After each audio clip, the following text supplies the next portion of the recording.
Hello everyone, welcome back to my channel the Busha makeovers. I hope so you all are doing good. So आज की class में हम पढ़ेंगे eye makeup के बारे में। उससे पहले हम जान लेते हैं कि कितनी तरीके की आई शेप्स होती हैं। So without wasting the time let's get started. Mainly जो होती हैं वो 6 तरीके की आई शेप्स होती हैं। कौन कौन सी? Almond eyes, monolid eyes, hooded eyes, round eyes, down turned eyes and up turned eyes. अब हम डिटेल में बात कर लेते हैं कि ये होती कैसी हैं और इनको हम पहचाने कैसे।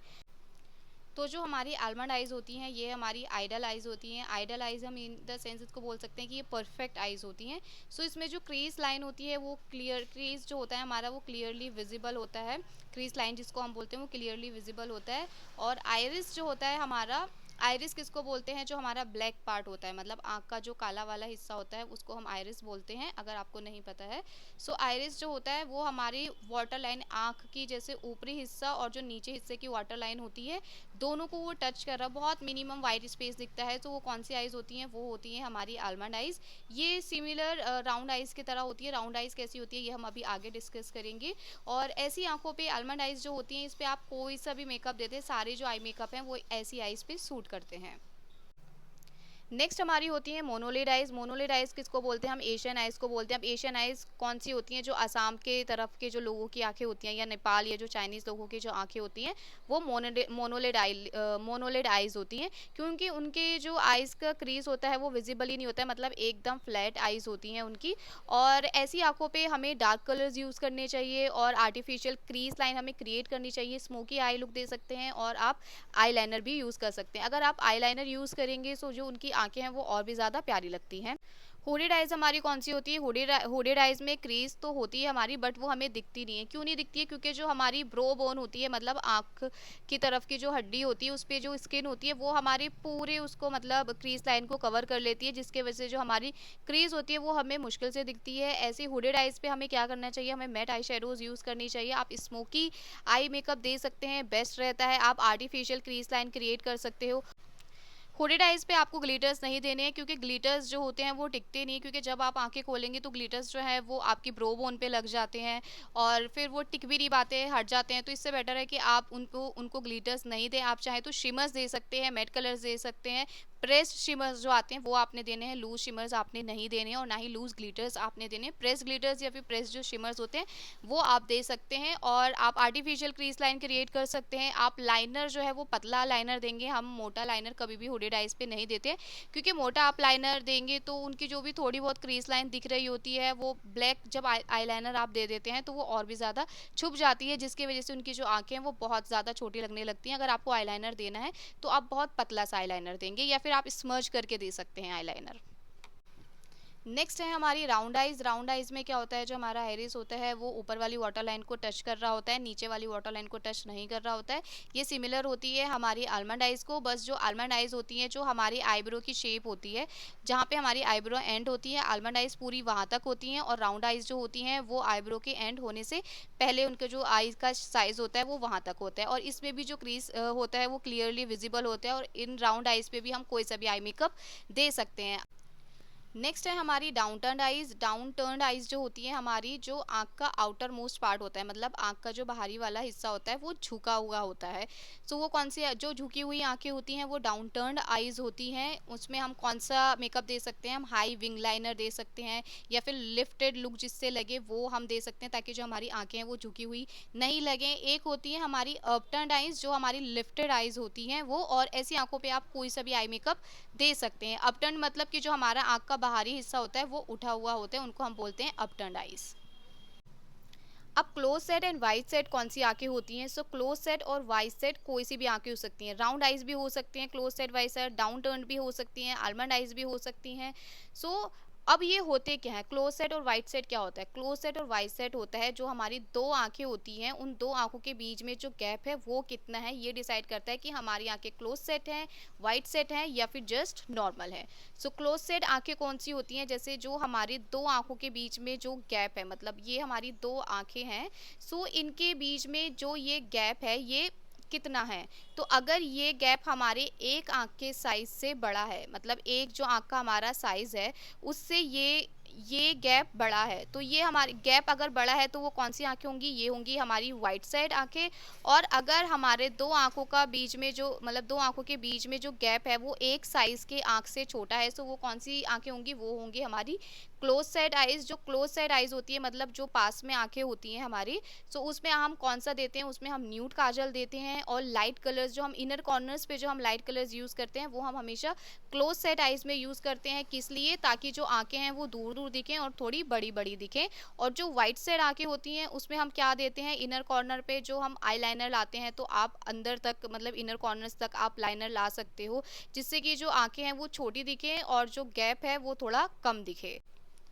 आई होप सो कि अब आपको ये close set and white set में कभी कंफ्यूजन नहीं होगी। अब हम बात कर लेते हैं कि हमारी डीप सेट आइज या फिर प्रोमिनेंट आइज कौन सी होती हैं। सो डीप सेट या फिर प्रोमिनेंट जो होती है वो आंखों की हमारी डेप्थ बताते हैं। डेप्थ इन द सेंस कि आंखें हमारी अंदर की तरफ हैं या फिर बाहर की तरफ हैं। अगर हमारी आंखें अंदर की तरफ है, मतलब हमारा जो आई बॉल है वो अंदर की तरफ है, तो हमारी कौन सी होंगी, वो होंगी हमारी डीप सेट आइज। तो जो मोनोलिड आइज होती हैं वो कभी भी डीप सेट आइज नहीं होती हैं, वो प्रोमिनेंट आइज होती हैं। प्रोमिनेंट आइज कौन सी होती हैं, जिनका जो आई बॉल होता है ना वो बाहर की तरफ होता है, मतलब उनकी आंखें बाहर की तरफ होती हैं। सो ये डीप सेट और प्रोमिनेंट क्या बताता है, हमें डेप्थ बताता है आंखों के, कि आंखों की गहराई कितनी, मतलब आंखें अंदर की तरफ है या फिर बाहर की तरफ है। अगर आंखें अंदर की तरफ है तो वो डीप सेट होंगी, और अगर आंखें बाहर की तरफ है तो वो कौन सी होंगी, वो होंगी हमारी प्रोमिनेंट आइज। सो ये रहा हमारा आई शेप्स के बारे में। अब हम पढ़ते हैं कि हमें आई मेकअप में कौन कौन से प्रोडक्ट्स की नीड होती है। तो सबसे पहले हमें चाहिए होता है आई बेस। तो आई बेस आप लेंगे liquid concealer, eye shadow palette आपको चाहिए होती है, आई पेंसिल चाहिए होता है, आई लाइनर चाहिए होता है। आई लाइनर में आपने दोनों आई लाइनर रखने होते हैं, जेल भी और लिक्विड भी। मस्कारा आपको चाहिए होता है, ग्लिटर्स चाहिए होते हैं, ग्लिटर्स के लिए आपको ग्लिटर्स ग्लू भी आपके पास होना चाहिए, आईब्रो फिलर भी होना चाहिए, फेक लैशेस भी होनी चाहिए, और उसके साथ साथ लैश ग्लू भी होना चाहिए। एंड यस, इन सब के साथ साथ आपके पास आई ब्रशेस भी होने चाहिए। सॉरी, वो मैं लिखना भूल गई थी तो मैंने अभी जस्ट लिख दिया है। तो आई ब्रशेस भी बहुत ज़्यादा ज़रूरी हैं, बिकॉज ब्रशेस के बिना आप मेकअप किससे करेंगे। अब बात करते हैं कि आई बेस के लिए कौन से कंसीलर्स बेस्ट रहते हैं, लिक्विड कंसीलर्स बेस्ट रहते हैं या फिर क्रीम कंसीलर्स बेस्ट रहते हैं। अगेन जो लिक्विड कंसीलर्स होते हैं हमारे, वो सबसे बेस्ट रहते हैं, क्योंकि लिक्विड कंसीलर से कम क्रीज पड़ती है, और क्रीम कंसीलर्स अगर आप यूज़ करेंगे तो क्रीज लाइंस वगैरह ज़रूर पड़ती हैं। सो क्रीम कंसीलर्स को आप अवॉइड करें और हमेशा लिक्विड कंसीलर्स ही यूज़ करें। सो लिक्विड कंसीलर्स जो आपने यूज़ करने हैं वो आपने थिक कंसिस्टेंसी वाले यूज़ करने हैं, थिन कंसिस्टेंसी वाले यूज़ नहीं करने हैं, क्योंकि थिन कंसिस्टेंसी वाले यूज़ करेंगे सो उससे भी क्रीज लाइन पड़ने के चांसेस रहते हैं। प्लस जो आपके कलर्स जो खिलकर आते हैं वो हमेशा थिक कंसिस्टेंसी वाले में आते हैं, क्योंकि ये पिगमेंटेड ज़्यादा होते हैं। सो इसलिए हमेशा जो थिक कंसिस्टेंसी के कंसीलर्स होते हैं वो आप रख सकते हैं। अगर आप कुछ अफोर्डेबल में रखना चाहते हैं, सो ये दो कंसीलर्स मेरे अकॉर्डिंग अफोर्डेबल में बहुत अच्छे कंसीलर्स हैं। एक ये है फॉरएवर 52 का, जिसका शेड है 002, जो मैंने डेमो में भी यूज़ किया था, और एक ये शेड है मेरे पास करेक्टर कॉस्मेटिक का, इसका जो शेड है वो है 001। सो आप ये कंसीलर्स भी रख सकते हैं। बाकी अगर आपके नज़र में कुछ अफोर्डेबल और हैं सो आप वो भी रख सकते हैं। बाकी हाँ, अगर आपको क्रीम कंसीलर्स भी अगर आपको रखने हैं, देन अगेन मैं आपको रिकमेंड करूँगी कि आप डर्मा के कंसीलर्स रखें। इस तरीके से अलग रिफिल्स में भी आते हैं डर्मा के कंसीलर्स, तो आप डर्मा के जो कंसीलर्स हैं वो भी आप रख सकते हैं। डर्मा के अलावा मैं और किसी कंसीलर कोई कंसीलर मैं आपको रिकमेंड नहीं करूँगी क्रीम में, कि वो आप अपने आई बेस के लिए यूज़ करें। अब हम बात करते हैं कि कब हमें ब्लैक काजल यूज़ करना चाहिए और कब हमें न्यूड काजल यूज़ करना चाहिए। सो अगर आपको बोल्ड या फिर ड्रामेटिक लुक चाहिए तो हम कौन सा काजल यूज़ करेंगे, तब हम यूज़ करेंगे ब्लैक काजल। और जब हमें सॉफ्टर लुक या फिर नेचुरल इफेक्ट चाहिए होता है तब हम कौन सा काजल यूज़ करते हैं, तब हम यूज़ करते हैं न्यूड काजल। हमेशा न्यूड काजल प्रेफर करें, वाइट काजल प्रेफर नहीं करें, क्योंकि वाइट काजल से जो आँखें हैं वो बहुत ज़्यादा अजीब सी लगती है। सो बेटर रहेगा कि आप न्यूड काजल ही प्रेफर करें। और बाकी जो हमारी आँखों को अगर आपने छोटा दिखाना है, तो कोई बड़ी आंखें हैं किसी की, सो अगर आपने उन आंखों को छोटा दिखाना है तो हम कौन सा काजल यूज़ करेंगे, हम करेंगे ब्लैक काजल यूज़। अगर किसी आंखों को आपने बड़ा दिखाना है तो हम कौन सा काजल यूज़ करेंगे, हम करेंगे न्यूड काजल का यूज़। नेक्स्ट अब हम बात करते हैं कि प्रेस ग्लिटर्स और लूज ग्लिटर्स में क्या डिफरेंस होता है। सो जो हमारे प्रेस ग्लिटर्स होते हैं वो इस तरीके से पैलेट फॉर्म में आते हैं, और जो लूज ग्लिटर्स होते हैं वो हमारे इस तरीके से अलग अलग रिफिल्स में आते हैं। सॉरी, ये इतने सारा गिर गया। सो जो हमारे प्रेस ग्लिटर्स होते हैं वो इस तरीके से पैलेट में आते हैं और जो लूज ग्लिटर्स होते हैं वो इस तरीके से रिफिल्स वगैरह में आते हैं। सो प्रेस ग्लिटर्स के लिए हमें ग्लू की ज़रूरत नहीं पड़ती है, बट जो लूज ग्लिटर्स होते हैं इसमें हमें ग्लू की ज़रूरत पड़ती है। प्रेस ग्लिटर्स में आप चाहें तो ग्लू लगा सकते हैं, बाकी अदरवाइज ऐसा हमें कोई नीड नहीं होती है। ये जो हमारे प्रेस ग्लिटर्स होते हैं ये हमारे सेमी वेट ग्लिटर्स होते हैं, इसमें इसलिए हमें ग्लू की कोई नीड नहीं पड़ती है। बट ये जो हमारे ग्लिटर्स होते हैं ये हमारे लूज ग्लिटर्स होते हैं, सो इसमें हमें ग्लिटर ग्लू की ज़रूरत पड़ती है। अब ये जो हमारे प्रेस ग्लिटर्स होते हैं इनको हम डायरेक्ट अपने फिंगर से भी लगा सकते हैं या फिर हम ब्रश से भी लगा सकते हैं, बट जो हमारे ये लूज ग्लिटर्स होते हैं इसके लिए हमें ब्रश की ज़रूरत होती ही होती है। और ये जो प्रेस ग्लिटर्स होते हैं ये बहुत इजीली लग जाते हैं, बट ये जो लूज ग्लिटर्स होते हैं ये बहुत ही ज़्यादा मेस क्रिएट करते हैं, मतलब इनका फॉल आउट वगैरह बहुत ज़्यादा होता है। बट प्रेस ग्लिटर्स जो होते हैं इनका कोई फॉल आउट नहीं होता है, मतलब अगर होता है तो बहुत ही कम ना के बराबर होता है, बट जो लूज ग्लिटर्स होते हैं इनका फॉल आउट ज़रूर होता है। सेम यही डिफरेंस हमारे ये प्रेस्ड शिमर्स में होता है और ये लूज शिमर्स में होता है। लूज शिमर्स के लिए आपको ग्लिटर ग्लू की ज़रूरत पड़ती है। सेम ये भी अलग अलग रिफिल्स में आते हैं और जो प्रेस ग्लिटर्स होते हैं वो इस तरीके से हमारे पैलेट फॉर्म में आते हैं।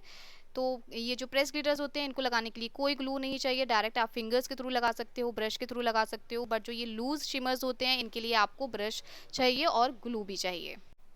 अगर आप एक बिगिनर मेकअप आर्टिस्ट हो तो मैं आपको रिकमेंड करूंगी कि आप एक ऐसी पैलेट में इन्वेस्ट करो जिसमें आपको मैट कलर्स तो मिल रहे हैं, साथ साथ में उसमें आपको न्यूड कलर भी मिल रहे हैं, कलरफुल भी कलर्स मिल रहे हैं, जिसमें आपको ब्लैक एंड वाइट भी मिल रहा हो और जिसमें आपको ग्लिटर्स प्रेस ग्लिटर्स भी मिल रहे हो, साथ साथ में आपको शिमर्स भी मिल रहे हो। सो एक ऐसी पैलेट में आप इन्वेस्ट करो, क्योंकि ग्लिटर्स के लिए फिर आपको अलग इन्वेस्ट करना पड़ेगा और न्यूड कलर्स के लिए आपको अलग इन्वेस्ट करना पड़ेगा, कलरफुल कलर के लिए आपको अलग इन्वेस्ट करना पड़ेगा। सो इससे बेटर है कि आप स्टार्टिंग में एक अच्छी पैलेट में इन्वेस्ट कर लो जिसमें सारे जो कलर्स हो, मैट कलर, शिमर्स और प्रेस ग्लिटर्स अवेलेबल हों। तो ये जो पैलेट है मेरे पास ये है मार्स की eye scan kill eye shadow palette. सबसे पहली पैलेट मेरी यही थी जिसमें मैंने इन्वेस्ट किया था एज अ बिगिनर। तो आप भी इन्वेस्ट कर सकते हो। अगर आपको इस पैलेट का लिंक चाहिए तो वह मैं डिस्क्रिप्शन में शेयर कर दूंगी इसका लिंक। अब हम बात करते हैं कि हमें आउटफिट के अकॉर्डिंग जो है आई शेडो का कलर कैसे पिक करना चाहिए। अब सपोज़ किसी ने ग्रीन कलर का आउटफिट पहना है तो आप उस पर रेड कलर का आई शेडो वगैरह दे सकते हो, या फिर अगर किसी ने रेड कलर का आउटफिट पहना है तो आप ग्रीन दे सकते हो। क्यों? क्योंकि ये दोनों एक दूसरे के कॉम्प्लीमेंट हैं। ब्लू अगर पहन रखा है किसी ने तो आप ऑरेंज दे सकते हो, ऑरेंज पहना है तो आप ब्लू दे सकते हो। क्यों? क्योंकि ये एक दूसरे के अपोजिट हैं, एक दूसरे के कॉम्प्लीमेंट्री कलर्स हैं। लेकिन आपने हमेशा एक बात का ख्याल रखना है कि कूल एंड वार्म कलर्स को दोनों को आप एक साथ तब पिक कर सकते हो जब वो एक दूसरे के कॉम्प्लीमेंट्री हैं। अगर वो एक दूसरे के cool colours and warm colours एक दूसरे के कॉम्प्लीमेंट्री नहीं है तब आपने कूल एंड वार्म कलर्स एक साथ पिक नहीं करने हैं। कूल कलर के साथ आपने कूल कलर्स पिक करने हैं, वार्म कलर्स के साथ आपने वार्म कलर्स पिक करने हैं। लाइक अगर आपने रेड कलर का आउटफिट पहना है तब आपने पिंक कलर नहीं लेना है। क्यों? क्योंकि जो रेड कलर है वो एक वार्म कलर है और पिंक जो आ जाता है वो हमारे कूल टोन में आ जाता है। सो जब भी हम दो कलर अगर कूल और वार्म कलर दोनों साथ में ले रहे हो आप तो वो एक दूसरे के कॉम्प्लीमेंट्री होने चाहिए। जस्ट लाइक ब्लू जो है वो एक कूल कलर है, बट जो ऑरेंज है वो एक हमारा वार्म कलर है। सेम विद इट की जो हमारा येलो कलर है ये हमारा वार्म कलर है, बट जो हमारा पर्पल है ये हमारा एक कूल कलर है। तो कूल कलर और वार्म कलर अगर अपोजिट है तब तो आप उन लोगों को दोनों को साथ में ले सकते हो।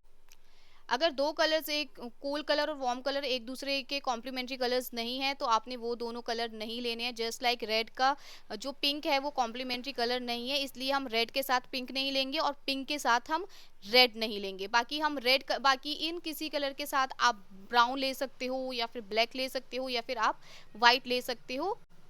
मतलब आप कूल एंड वार्म कलर्स के साथ न्यूट्रल कलर्स पिक कर सकते हो। जस्ट लाइक आप ब्राउन ले लो, अगर आपने ग्रीन कलर का आउटफिट पहना है तो आप उस पर ब्राउन भी दे सकते हो। रेड के ऊपर वैसे ज़्यादातर ब्राउन कलर बहुत अच्छा लगता है, सो आप ब्राउन कलर दे सकते हो। बाकी आप पिक कर सकते हो। लाइक अगर किसी ने ब्लू कलर का आउटफिट पहना है तो आप उनको, अगर किसी ने लाइट ब्लू कलर का पहना है तो आप उसमें डार्क ब्लू कलर का आई मेकअप दे सकते हो, या फिर अगर किसी ने डार्क ब्लू कलर का आउटफिट पहना है तो आप उसमें लाइट ब्लू कलर का दे सकते हो। Just like same green colour में भी आप सेम कर सकते हो, डार्क ग्रीन दे सकते हो, लाइट ग्रीन दे सकते हो। मतलब मोनोक्रोमेटिक कलर्स भी आप सेलेक्ट कर सकते हो, एनालॉगस भी कर सकते हो, या फिर आप कॉम्प्लीमेंट्री कलर्स भी सेलेक्ट कर सकते हो।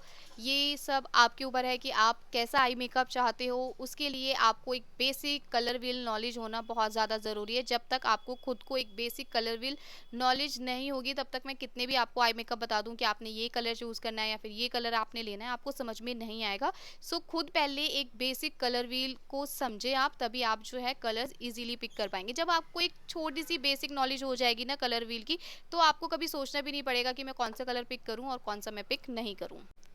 आई होप सो कि यहाँ तक आपको समझ में आया होगा। अब हम बात करते हैं कि हमारे आई मेकअप के लिए कौन कौन से ब्रशेस का यूज़ होता है। तो ये जो हमारे फ्लैट ब्रशेस होते हैं, ये हमारे किस काम आते हैं? ये आते हैं हमारे बेस को बनाने के लिए, मतलब आई बेस को बनाने के लिए इस तरीके के हम ब्रशेस यूज़ करते हैं। नेक्स्ट हमारे होते हैं ये ब्लेंडिंग ब्रशेस, जो हमारे आई शेडो को ब्लेंड करने के लिए काम आते हैं। नेक्स्ट हमारे होते हैं ये इस टाइप के ब्रशेस होते हैं जो हमारे कट क्रीज वगैरह बनाने के लिए काम आते हैं। सो इस तरीके के जो ब्रशेस होते हैं ये कट क्रीज बनाने के काम आते हैं। आपने फ्लैट ब्रशेस, ये इस तरीके के जो फ्लैट ब्रशेस होते हैं, इससे हम अपना बेस लगाते हैं। बट इस तरीके के जो पतले से जो ब्रशेस होते हैं, ये हमारे किस काम आते हैं? ये आते हैं हमारे कट क्रीज के काम। नेक्स्ट हमारे जो इस तरीके से फ्लैट होते हैं बट थोड़े से फ्लफी होते हैं, ये किस काम आते हैं? ये आते हैं हमारे ग्लिटर्स को प्लेस करने के काम। नेक्स्ट जो इस टाइप के जो ब्रशेस होते हैं, ये हमारे शिमर्स वगैरह लगाने के काम आते हैं। लाइक अगर आप फिंगर्स का यूज़ नहीं कर रहे हैं शिमर्स वगैरह लगाने के लिए, तो आप इस तरीके के ब्रशेस का यूज़ कर सकते हैं शिमर एप्लीकेशन के लिए। नेक्स्ट जो हमारा ये इस तरीके के जो ब्रशेस होते हैं, ये हमारी स्मजिंग वगैरह के काम आते हैं। लाइक आपने काजल वगैरह को स्मज वगैरह करना है या फिर आई शेडो को स्मज वगैरह करना है आपने, तो इस तरीके के जो ब्रशेस होते हैं ये हम यूज़ करते हैं अपनी स्मजिंग वगैरह के लिए। नेक्स्ट ये ब्रशेस होते हैं, ये वाला जो ब्रश है ये इसको हम अपने क्रीज लाइन को ब्लेंड करने के लिए भी यूज़ करते हैं। बाकी आप इसको लोअर लैश लाइन के लिए भी यूज़ कर सकते हैं, क्योंकि ये बहुत छोटा सा ब्रश है। बहुत सारे लोगों ने मुझसे पूछा भी था कि लोअर लैश लाइन के लिए जो मैंने प्रॉश का ब्रश यूज़ किया है उसका ब्रश का नंबर क्या है। सो ये है P24 और ये प्रॉश ब्यूटी के ब्रशेज़ हैं। सो ये P24 है। और जो मैंने इनर कॉर्नर्स के लिए ब्रश यूज़ किया था, तो हम इनर कॉर्नर्स के लिए यूज़ करते हैं, तो वो हम इस तरीके के छोटे ब्रशेज़ यूज़ करते हैं। आप ये वाला ब्रश भी इनर कॉर्नर पे यूज़ कर सकते हैं, क्योंकि छोटे छोटे ब्रशेज़ होते हैं ये हमारी लोअर लैश लाइन के लिए और इनर कॉर्नर्स के लिए काम आते हैं। सो ये रहा जो मैंने इनर कॉर्नर्स के लिए यूज़ किया था, जिससे मैंने शिमर्स वगैरह लगाए थे इनर कॉर्नर पे। तो इसका ब्रश नंबर भी आप लोगों ने पूछा था, तो इसका ब्रश नंबर है P08। ये भी प्रॉश ब्यूटी का है। नेक्स्ट जो होते हैं हमारे ये 2-in-1 ब्रशेज़ होते हैं। सो इस तरीके के जो एंगुलर ब्रशेज़ होते हैं, ये हमारे आईलाइनर लगाने के भी काम आते हैं, प्लस ये हमारी ब्रो फिल करने के लिए भी काम आते हैं। नेक्स्ट ये जो स्पूली ब्रशेज़ होते हैं, इससे हम अपने आईब्रो वगैरह को शेप भी दे सकते हैं, कॉम भी कर सकते हैं। बाकी अगर आपके मस्कारा वगैरह कहीं पे लग जाता है, तो उसको सूखने के बाद आप स्पूली ब्रश के थ्रू हटा भी सकते हैं। नेक्स्ट जो होता है हमारा एक इस तरीके का ब्रश होता है। सो इससे भी हम जस्ट अपना आईलाइनर लगा सकते हैं। आई होप सो कि आपको यहाँ तक समझ में आया होगा। अभी तक जो भी आईज के बारे में हमने सीखा है, आई मेकअप के बारे में सीखा है, कौन कौन से प्रोडक्ट्स की हमें नीड होती है, वो सब आपको समझ में आया होगा। नेक्स्ट क्लास जो है हमारी वो भी डेमो की होने वाली है। सो मैंने कहा था कि मैं 3 डेमो दूंगी, बट कुछ रीजंस के वजह से मैं सिर्फ 2 ही डेमो आप लोगों को दे पाऊंगी। अभी 2 डेमो के बाद आप लुक क्रिएट कर सकते हो, उसकी जो पिक्चर्स वगैरह है आप मुझे सेंड कर सकते हो। उसके बाद जो है मैं सर्टिफिकेट आप लोगों को प्रोवाइड कर दूंगी। बाकी तीसरा लुक जो है वो आप लोगों का मुझ पे उधार रहा, वो भी मैं बहुत जल्द ही लुक क्रिएट करूंगी, बट वो फ्री क्लासेस में इंक्लूड नहीं होगा, वो अलग से मैं आप लोगों को सिखाऊंगी। सिर्फ वही नहीं, मैं और भी लुक बहुत सारे लाने वाली हूँ, बट अभी टाइम शॉर्टेज के वजह से और कुछ रीजंस की वजह से मैं तीसरा डेमो जो है वो शूट नहीं कर पा रही हूँ। बट मैं बहुत जल्दी और भी क्लासेस लाऊंगी, बट वो फ्री क्लासेस में इंक्लूड नहीं होंगे। जो फ्री क्लासेस है हमारी वो Q&A सेशन के बाद ख़त्म हो जाएंगी।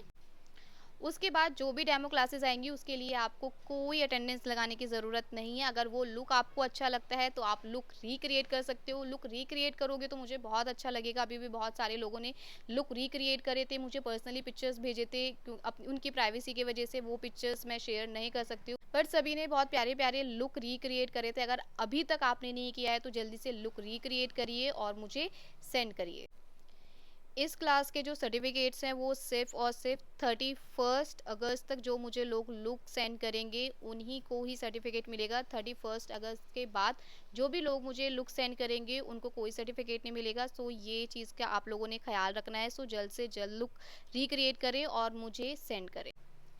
इस क्लास के बाद मैं एक पोस्ट शेयर करूँगी यूट्यूब पर, उसमें मैं आपसे पूछूँगी कि अगर जो भी आपकी क्वेरी है आप मुझसे पूछ सकते हैं, सो दैट जो है हम उसको Q&A सेशन में कवर अप करें। अगर आपकी कोई भी छोटी-बड़ी जो भी क्वेरी है आपकी बेझिझक होके पूछें, बिल्कुल भी ना शर्माएँ, बिल्कुल भी झिझक नहीं लाएँ कि ये तो इतने छोटा-सा क्वेश्चन है, मैं पूछूँगी तो पता नहीं दूसरे लोग क्या सोचेंगे या फिर ये क्या सोचेंगी। सो ऐसा कुछ नहीं है, जो भी आपका क्वेश्चन है आपने बेझिझक होके पूछना है। सो मिलते हैं आपसे नेक्स्ट क्लास में, till then bye and take care.